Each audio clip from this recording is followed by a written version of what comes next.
ఎక్కడ complete licence తీసుకోవాలి కదా. పని చేయి, బండి లోపలికి వచ్చి మీ ఐటీఐ ఫోటో పెద్ద మేము ఇస్తే నేను అప్లై చేస్తాను.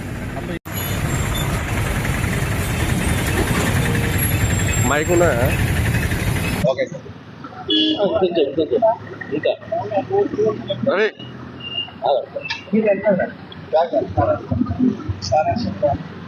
ఒకటి నిమిషాలు సార్.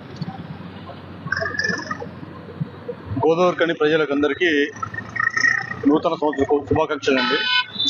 ట్రాఫిక్ తరఫున నాది అందరికీ ఒక విజ్ఞప్తి, మాన్యులకు బండి ఇవ్వకండి, తాగి బండి నడపకండి, ర్యాష్గా పోకండి. ఎందుకంటే 31 డిసెంబర్ అంటే అందరూ తాగి బండి నడుపుతుంటారు.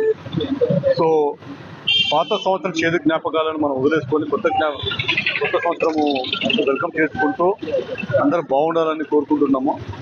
ప్రతి ఒక్కరు హెల్మెట్ ధరించాలి, తాగి బండి నడపొద్దు, మాన్యులకు బండి పోద్దు. ఎందుకంటే 31 డిసెంబర్ పిల్లలు ఫ్రెండ్స్ని కలుద్దామని వెళ్తుంటారు. లాస్ట్ ఇయర్ కూడా ఒక 2 ఇన్సిడెంట్స్ జరిగినాయి.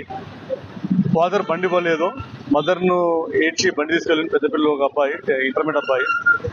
తర్వాత చూస్తే 31st రోజు నైట్ అతను జరిగిపోవడం జరిగింది, యాక్సిడెంట్ అయ్యి. సో అలాంటి జరగకుండా ఉండాలంటే తల్లిదండ్రులు కొంచెం కఠినంగానే ఉండాలి మండల పట్ల అని కోరుకుంటున్నాను. Thank you.